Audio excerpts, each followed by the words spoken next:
하나님의 호흡으로 기록된 성경은요, 자주 우리에게 반복적으로 성령 충만하라고 말씀하고 계세요.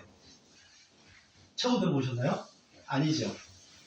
그리고 우리 또한 성령 충만을 사모합니다. 한 가지 질문을 먼저 드리고 싶어요. 여러분, 성령 충만한 모습은 어떤 모습이라고 생각하십니까? 성령 충만한 모습. 여러분에게 물어볼 거예요. 준비를 하셔야 돼요. 우리 집에서 가장 예수님을 닮은 우리 최원희 사모님, 성령 충만한 모습은 어떤 모습이라고 생각하십니까? 생각해 보세요. 누구를 시킬까요? 통역 한번 물어보세요. 안드레가 제일 스마트하잖아, 우리 교회에서는. 말하기는 못합니다.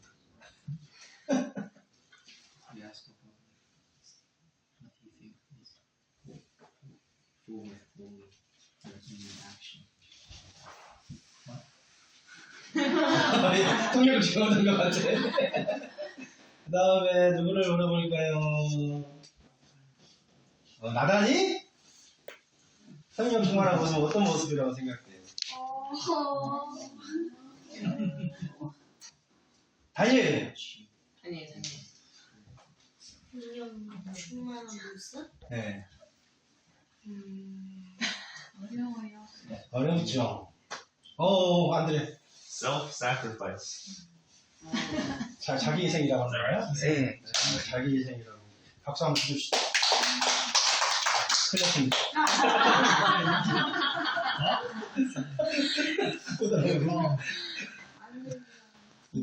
아주 그냥. 네, 박원 집사님한테 여쭤보면 답을 말할까봐 안 물어봤어요.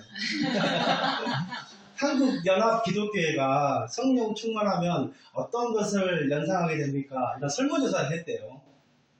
이제 그 중에 이제 첫 번째가 뭐라 그러냐면요, 아우성이라고 했답니다. 아우성. 이 아우성을 국어사전적 의미를 찾아보니까 아우성, 여럿이 함께 기세를 올려 악을 쓰며 부르짖는 소리나 그 상태. 아마 여러분 한국에서 뭐 어떤 유튜브나 TV를 보면 어떤 그 광신적인 기도원의 모습들을 보셨을 거예요. 네, 그런 것들을 성령 충만하면 연상한 바가 첫 번째 모습이었어요. 두 번째는 더 심합니다. 광란. 그렇죠. 세 번째는 소란. 네 번째는 좀 나은 것 같아요. 신비한 체험.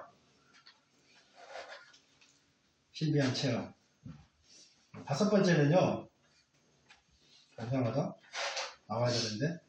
다섯 번째는 좀 더 나아요. 일시적 흥분이나 특별한 느낌. 이거를 성령 충만이라고 이렇게 표현을 한 거예요. 그리고 질문을 하나 더 했다고요. 이 성령 충만을 당신도 받고 싶습니까? 이러한 체험을 당신도 하고 싶습니까? 그들이 말했대요. 이 설문조사를 받은 사람이 나는 절대로 받고 싶지 않습니다. 이렇게 이야기를 했다는 거예요. 만약에 여러분 이러한 아우성이나 광란이나 소란이나 신비한 체험이나 일시적인 어떤 흥분이나 느낌이 성령 충만이라고 한다면요, 저도 그렇게 기도할 것 같아요. 하나님, 저에게 절대 성령 충만을 주지 마시고, 주셔서 좋고 안 주셔서 좋으니 주시려면 아주 그냥 조금만 주십시오. 이렇게 기도하고 싶어요. 여러분, 한국교회가 성령의 중요성을 이야기를 하고, 아까 우리가 따스한 성령님 그런 노래도 불렀지만 성령운동을 되게 강조하지만은요, 성령에 대해 세상의 올바른 모습을 보여주지 못한 것은 안타까운 현실인 것 같아요. 그래서 신천지 이만희가 자기가 보혜사 성령이라고도 하잖아요. 거룩하신 제3위 하나님을 세상 사람들에게 이상한 존재, 아주 혐오스러운 대상으로 보여주고 있는 거예요. 자, 그렇다면 오늘 베드로와 요한을 통해서 본 성령 충만한 모습이 어떤 모습인지 한편 우리가 살펴봤으면 좋겠어요.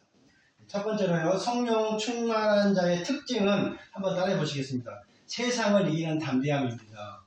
세상을 이기는 담대함. 세상을 이기는 담대함. 어떤 것도 두려워하지 않는 담대함이에요.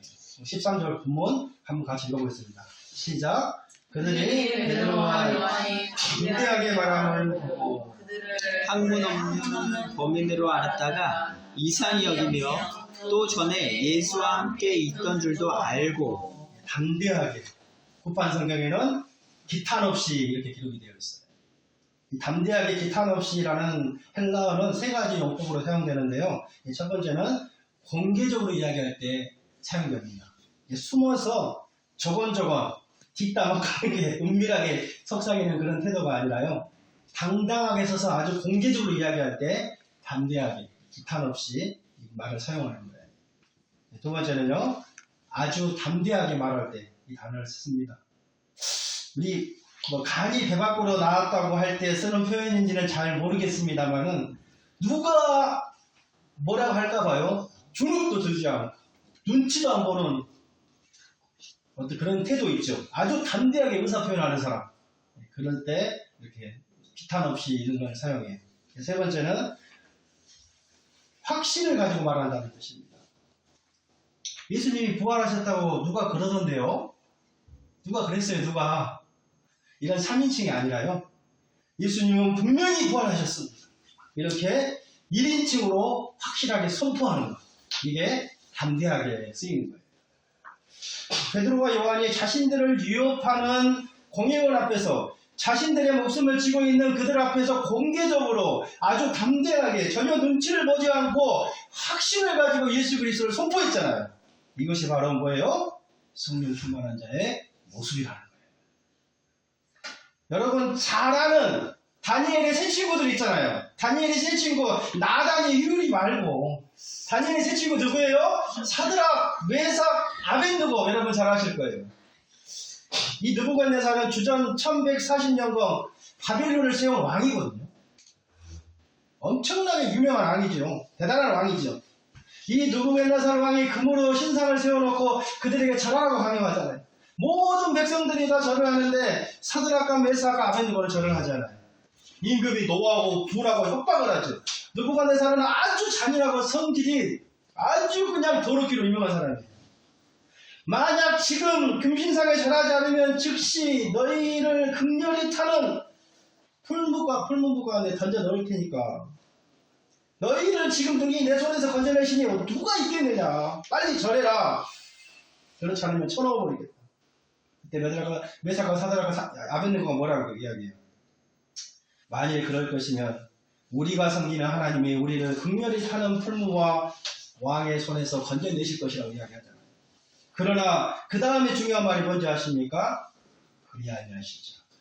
우리가 믿는 하나님이 우리를 극렬히 타는 풀무 속에서 건져내지 아니하실지라도 그리 아니하실지라도 우리는 왕의 신들을 섬기지도 아니하고 왕이 세운 금신상에도 절하지 않겠습니다. 10대 후반에 이 엄청난 신앙을 좀 보십시오. 전혀 타협이 없는 모습이에요. 여러분 얼마나 당당합니까? 정말 영적 철인이죠. 우리가 또한 순교 역사를 읽어보면요. 12명의 사도들이 초대교회 교인들이 다 같이 주님을 위해서 순교했습니다. 목베임을 당하여 죽고 불에 태워 죽었죠. 베드로는 주님이 지신 십자가를 거꾸로 지고 순교하셨잖아요. 그중 어느 누구도 예수님을 부인하거나 두려워하는 자가 없었습니다. 그렇다면 도대체 사도들은 어디에서 이러한 담대함을 얻었을까요? 오왕청춘모를 많이 먹었을까요? 우리가 담대함 하면은 오해하기 쉽습니다. 첫 번째로 무지하면 담대하다고 그러잖아요. 우리나라 속담에 뭐예요? 하루 강아지 법 무서운지 모른다. 그런 속담이 있듯이 사람도 그런 것 같아요. 무식하면 용감합니다. 왜요? 모르니까. 이 책도요, 한 권 읽은 사람이 제일 용감하다고 했잖아요. 그러나 여러분, 이 사도들의 담대함이 이런 데서 나온 게 아니라는 거예요.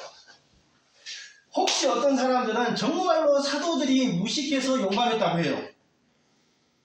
혹시 그렇게 말하는 사람이 있다면요, 왜 그런 줄 아세요? 무식해서 그런 소리를 하는 거예요. 그들이 무슨 근거로 이런 말을 하신지 아십니까? 13절. 다시 한번 읽어보겠습니다. 시작. 그들이 베드로와 요한이 담대하게 말함을 보고 그들을 뭐래요? 본래 학문 없는 범인으로 알았다가 이상히 여기며. 여기서 학문이 없는 범인이라고 해서 예전에 목사님들이 그렇게 이야기했어요. 얘네들 무식한, 예수님 제자들 무식하다고. 근데 그렇지 않아요. 이 학문이 없는 범인이라는 말은 무식한 뜻이 아니에요. 난 놓고 기억자도 모른다 그런 뜻이 아니라는 거예요. 여러분, 베드로 전서를 누가 썼습니까? 베드로가 썼어요. 여러분, 무식한 사람이 책을 쓸 수 있겠습니까? 물론 베드로의 생질 조카인 마가가 대피를 했어요. 헬라어로. 베드로는 헬라어를 못하니까. 그렇죠. 베드로는 아람어를 했겠죠. 히브리어를 했겠죠. 물론 헬라어를 했겠지만 책을 쓸 정도로 그런 유창한 실력은 안 됐겠죠. 학문이 없는 범인이라는 말은요, 종교 지도자들이 볼 때 전문가가 아니라는 말입니다. 다시 말하면요, 납피 출신이 아니라는 거예요. 신구약을 전공한 학자가 아니라는 말이에요.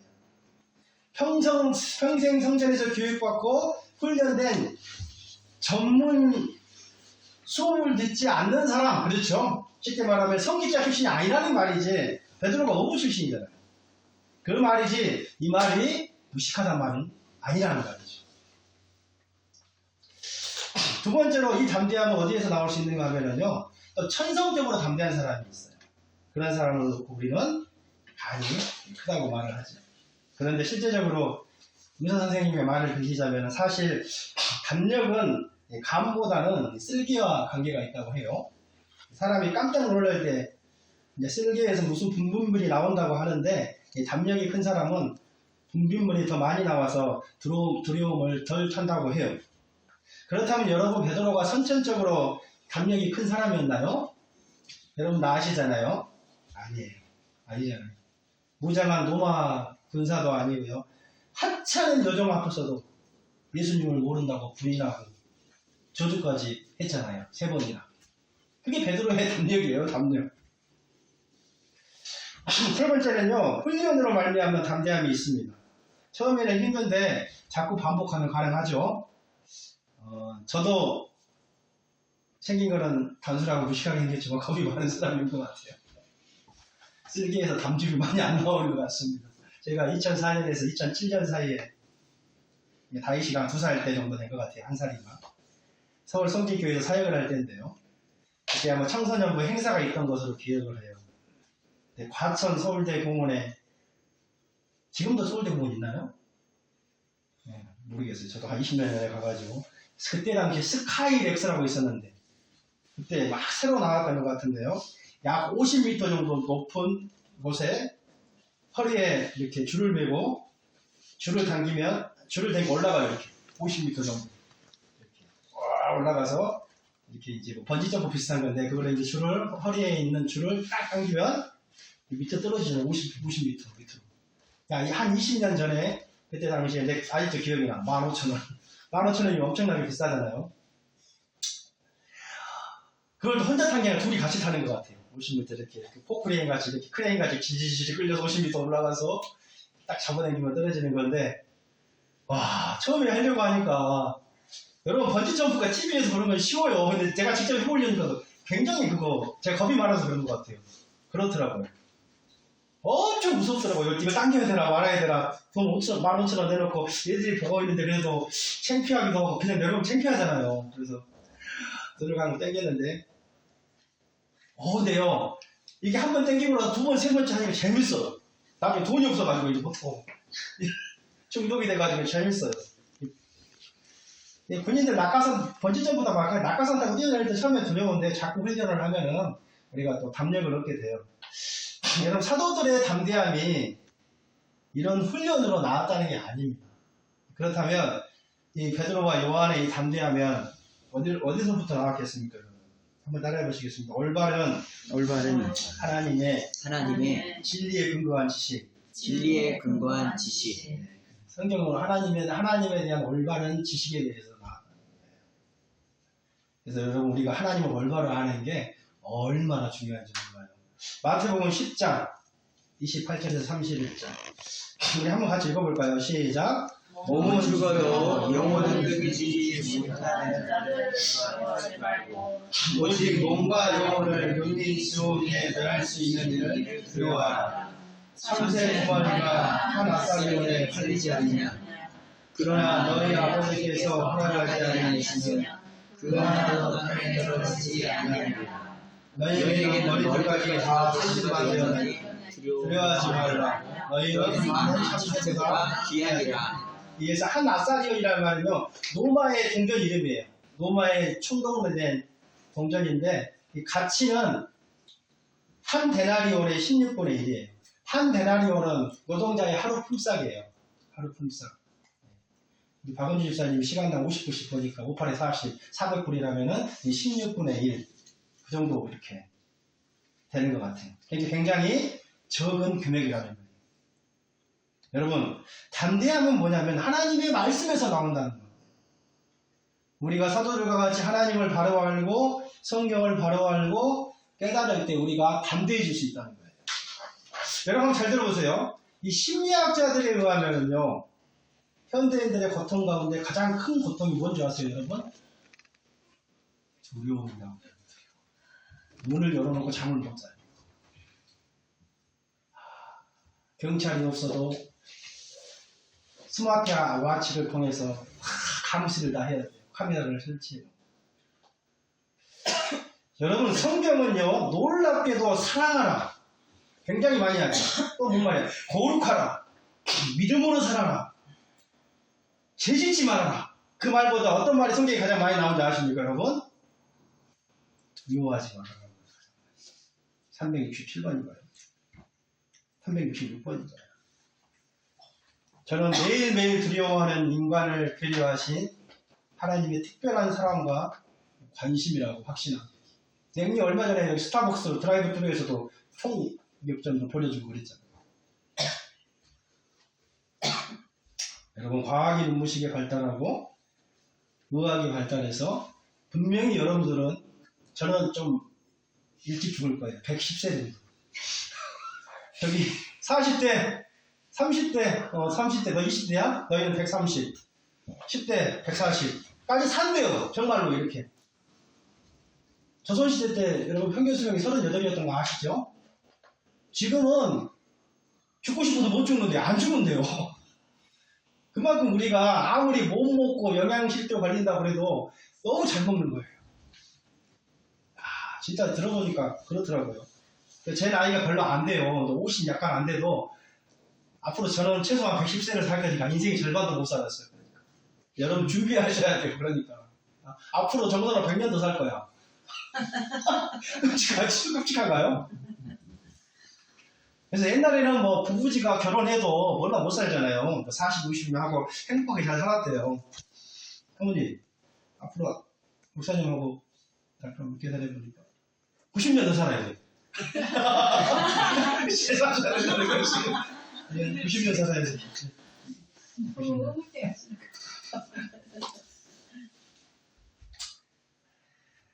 진짜 인간은 늘 두려움으로 가득 차 있는 것 같아요. 질병에 대한 두려움, 제가 이야기했다. 강도, 도둑에 대한 두려움. 세상에요. 제가 착각을 했어요. 제가 이렇게 파워사우스 일을 하면서 이 헤이스팅이 정신병자도 많잖아요. 이렇게. 약한 사람들도 많고.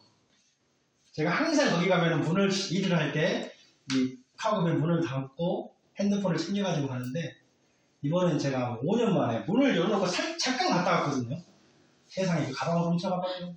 그래서 세상에 돈 100원짜리 하나 없는 가방을 왜 훔쳐가는지 모르겠어. 옆에 빵하고 그런 사과 간식 가방을 안 가져가고요. 그래서 참, 뭐 준비도 해야 되겠죠. 뭐 그렇죠. 뭐 유리 가방에 있으면 뭐 그나마 가면서 유리창 켜놓고 가서 지난 몇 년 전에는 유리창 켜놓고 또 이렇게 가져가기도 하고. 그래서 참 선진국인데 미국은 더 심하다고 그러죠. 요즘 뭐 샌프란시스코 사람들이 거기 나간다고 그러잖아요.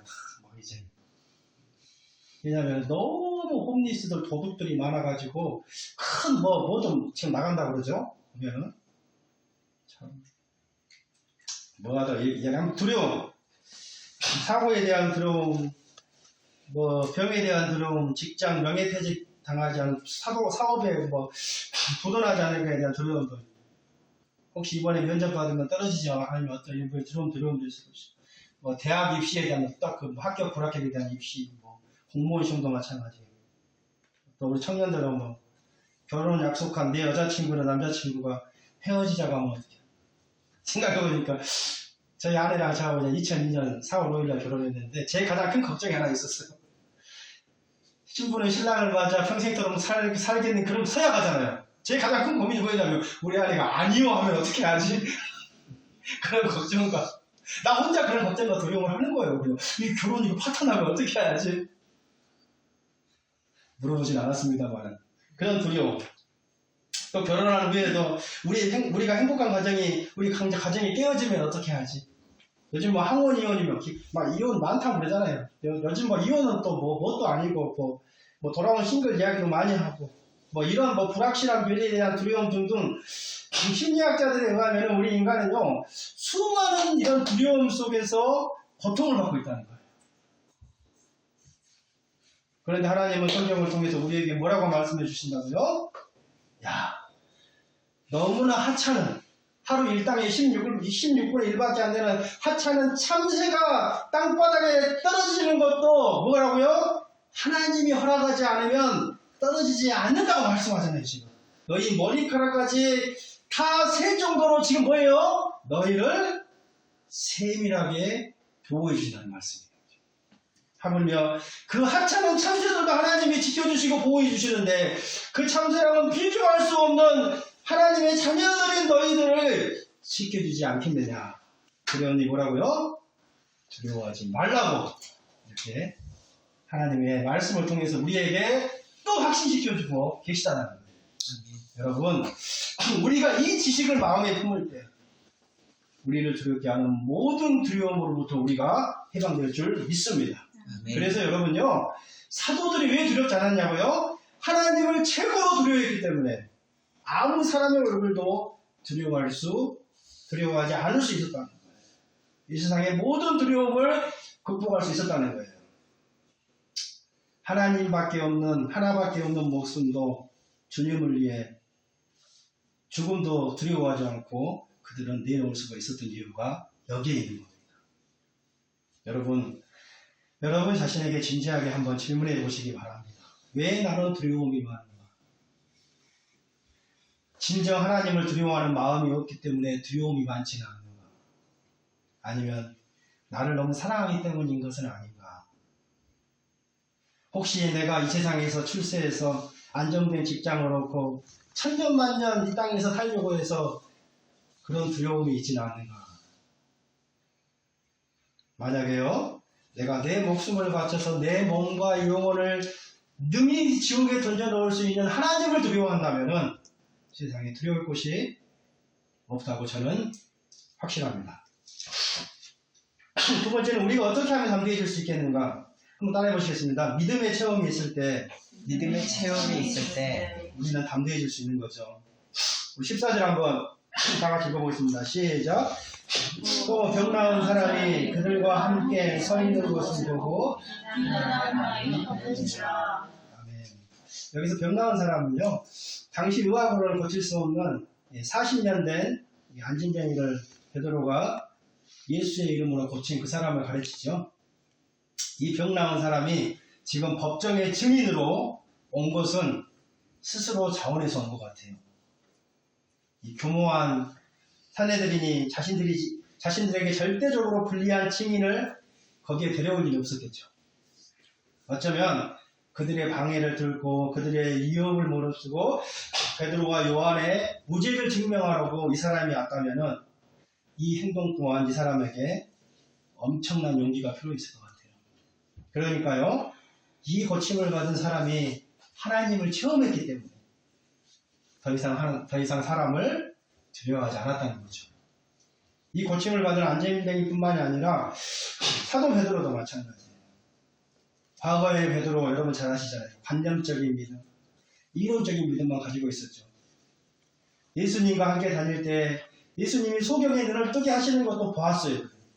예수님이 죽은 자를 살리는 것도 베드로는 보았어요. 그러나 그것은 내 체험이 아니고 예수님의 간증이고 예수님의 이야기인 거예요. 그래서 막상 시험이 닥쳐오자 너무나 쉽게 예수님을 부인하고 말한 거예요. 그러나 여러분, 현재 베드로는 어떻습니까? 약 2달 후에 베드로의 모습은 어떠냐고요? 베드로가 담대해질 수 있는 이유가 어디에 있습니까? 예수의 이름으로 자신이 고친 완전히 치유된 완치된 사람이 지금 그 한자리에 증인으로 서 있는 거예요. 그러니까요, 베드로의 믿음은 더 이상 이론적인 믿음도 아니고 남의 이야기, 남의 감정, 남의 체험이 아니라는 거예요. 여러분, 이런 체험을 가지고 계십니까? 저는 신앙생활을 하면서요, 가장 불쌍한 사람이 체험이 없는 사람이라고 생각합니다. 그러니까요, 교회를 다니기는 다니는데 자꾸 남의 다리만 긁고 있는 거예요. 내가 하나님과 함께한 추억이 없고 자꾸 다른 사람이 만난 하나님의 추억만 들으면서 대리만족을 한다는 거죠. 하나님을 직접 체험하는 사람과 저는 제 경험을 통해서 느껴요. 많은 사람들을 만나보고 이렇게 상담을 하고 이야기를 하다 보면요, 신앙에 있는 사람도 하나님을 체험한 사람도 실족할 때가 있어요. 속상한 마음에 넘어질 때가 있어요. 근데 반드시 어떻게처럼 일어나더라고요. 다시 하나님께 돌아오더라고요. 회개를 하고 다시 신앙이 깊어지는 것을 저는 아주 많이 봐요. 왜요? 하나님과 직접 경험한 체험이 있기 때문에 그러는 거예요. 분명합니다, 그건. 그러나 하나님과 직접 체험이 없는 사람은요, 바람에 나는 교와 같이 신앙의 무게였기 때문에 너무 다 흘러 넘어가요. 흘러 그냥 날아가 버리는 거예요.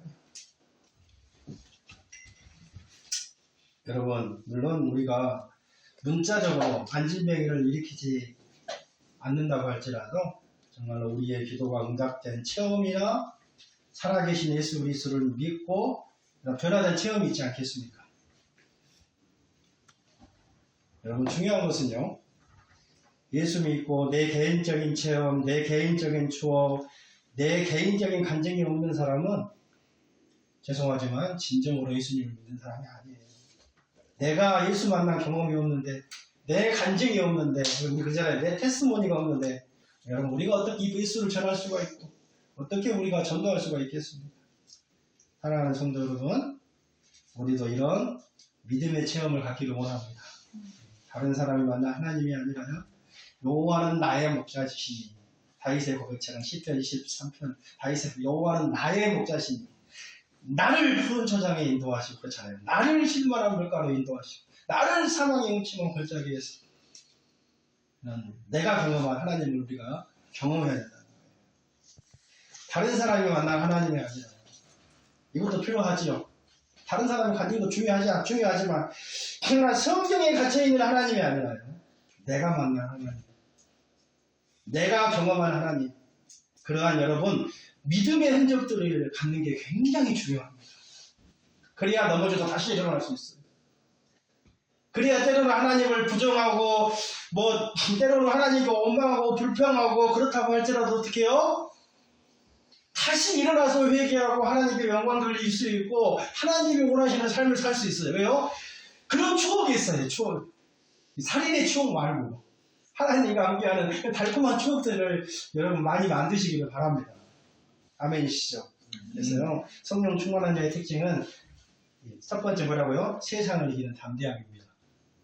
세상보다 훨씬 더 크고 우리의 진정한 두려움의 대상인 하나님을 바로 알고 체험할 때 우리가 세상의 두려움을 다 극복할 줄로 믿습니다. 두 번째, 성령 충만한 자의 특징은요, 한 번 더 따라해 보시겠습니다. 하나님 앞에서 살아가는 사람입니다. 하나님 앞에서 살아가는 사람입니다. 본문 18절로 19절 한번 읽어보겠습니다. 시작.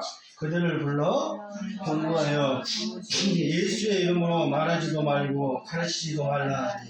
베드로와 요한이 대답하여 이르되 하나님 앞에서 너희의 말을 듣는 것이 하나님의 말씀을 듣는 것보다 옳은가 판단하라. 아멘. 여러분, 신앙이란 무엇입니까? 언제나 하나님을 의식하고 하나님 앞에서 살아가는 거예요. 그래서 16세기 종교교육자들의 슬로건이 뭐였어요, 여러분? 포람되어 있어요. 여러분, 잖아요. 포람되어. 라틴어로 코람은 전치사입니다. 전치사. 뭐뭐 앞에서 데오는 데오 하나님이죠. 하나님 앞에서 코람 데오 사랑하는 것을 말하는 거죠. 영어로는 before the face of God이죠. before the face of God. 하나님의 면전에서 하나님의 얼굴 앞에서 살아가는 것. 사람 앞에서 잘 보이고 세상 앞에 인기를 누리며 사는 것이 아니라 오직 하나님만 의식하고 사는 것. 사도들은요, 목에 칼이 들어와도 하나님 앞에서 사는 자들이었어요. 종교지도자들은 하나님 앞에서 사는 자가 아니라 백성의 눈치만 보고 사는 사람이었죠. 21절 한번 읽어볼까요? 시작. 관리들이 백성 때문에 그들이 어떻게 처벌할지 방법을 찾지 못하고 다시 위협하여 놓아주었으니 여기까지. 종교 지도자들은 호람데오보다요, 하나님의 말씀을 듣는 것보다요, 백성들의 민심을 더 무서워했어요. 왜 그랬을까요? 그렇게 되면 당장 자신들에게 돌아올 현실적인 불이익 때문입니다. 사도들의 옳음을 인정하는 순간 자신들이 패배하고 말기 때문에 그래요. 그러니까요, 여러분 종교 지도자들이 얼마나 완악한지 16절 한번 끝부분을 한번 봐보세요. 뭐라고요? 우리도 부인할 수 없는지라. 자기들도 믿고 있는 거예요. 우리도 부인할 수 없다고 하면 당연하지. 병나온 환자가 지금 자신들 돌아온 게 있잖아요. 지금 증인으로 서 있잖아요. 그런데 자신들의 눈으로 기적을 똑똑히 목격했음에도 불구하고 자신들의 이권, 자신들의 불이익 때문에 인정하지 않는다는 거예요. 얼마나 여러분 완악하고 어리석은 사람입니까? 복음을 손바닥으로 가리려고 하는 거예요. 여러분, 복음이 손바닥으로 하늘을 가린다고 가려지겠습니까? 그래서 여러분, 우리가 지금 누구 앞에 사는 게 중요합니다. 여러분, 누구 앞에서 사시나요? 하나님 앞에서 사십니까? 사람의 눈치를 보고 사십니까? 굉장히 중요하죠. 여러분, 왜 우리가 죄를 지는지 아십니까? 이유는 간단해요. 우리가 하나님 앞에서 살지 않기 때문에 그렇습니다. 머리로는 이론으로는 하나님을 알지만 하나님 앞에서 내 전 인격으로 살지 못하기 때문에 그러는 거예요.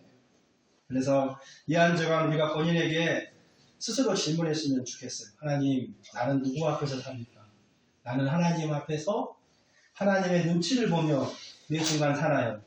아니면 사람들의 눈치를 보면서 사는지 한번 물어봤으면 좋겠습니다. 이제 말씀을 좀 정리하겠습니다. 주 2세기에 사도 요한의 제자로 여러분들이 잘 알려진 여러분 제자가 한 사람 있어요. 폴리캅이라는 사람이 있습니다.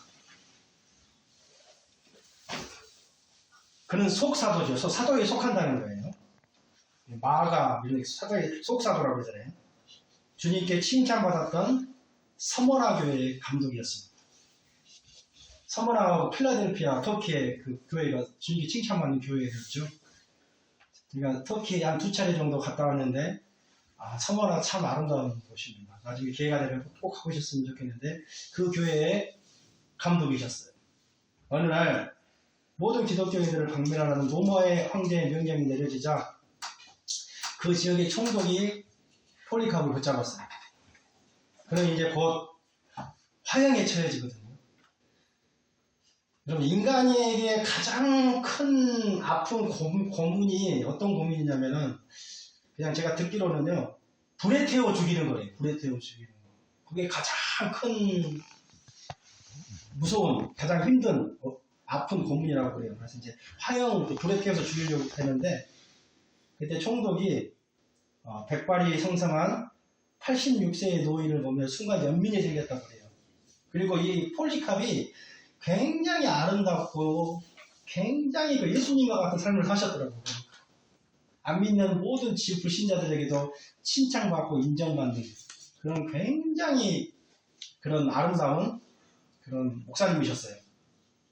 그래서 다음과 같이 너무 죽이기가 아깝잖아요. 불쌍하기도 하고 너무 이렇게 고귀한 인격으로 살아가는 이 인물을 죽이면 또 안 되니까 그래서 회유한 거예요. 뭐라고 회유하냐면요, 지금이라도 너무 한계를 위해서 기도하고 예수님을 부인하면은 화형만은 면해주겠다. 그때 폴리캅이 이렇게 대답했다고 합니다. 지금까지 86해를 살아오는 동안 예수님은 단 한 번도 나를 모른다고 하신 적이 없으셨어. 그런데 내 어찌 나를 구원하신 그 왕을 모른다고 하겠어. 그래서 결국 폴리캅은 화형을 당했다 그래요. 그는 그의 스승 요한을 본받아서 요한의 제자답게 하나님 앞에서 너희의 말을 듣는 것이 하나님의 말씀을 듣는 것보다 옳은가 판단하라. 이 말씀을 목숨을 걸고 지킨 위대한 교부이자 교회의 아버지가 되었다는 이야기입니다. 사랑하는 성도 여러분, 부족하지만요, 우리가 남은 여생 살아가면서 정말로 하나님 앞에서 하나님의 눈을 의식하고 하나님 보시기에 옳은 대로 코람데오대로 사시기를 바라겠습니다. 하나님만을 두려워해서 세상을 이기는 담대함으로 사시기를 바라겠습니다. 이것이 바로 오늘 설교 제목처럼 성령 충만한 자의 특징이에요. 우리 모두가 다 진심으로 그렇게 사시기를 바라겠습니다.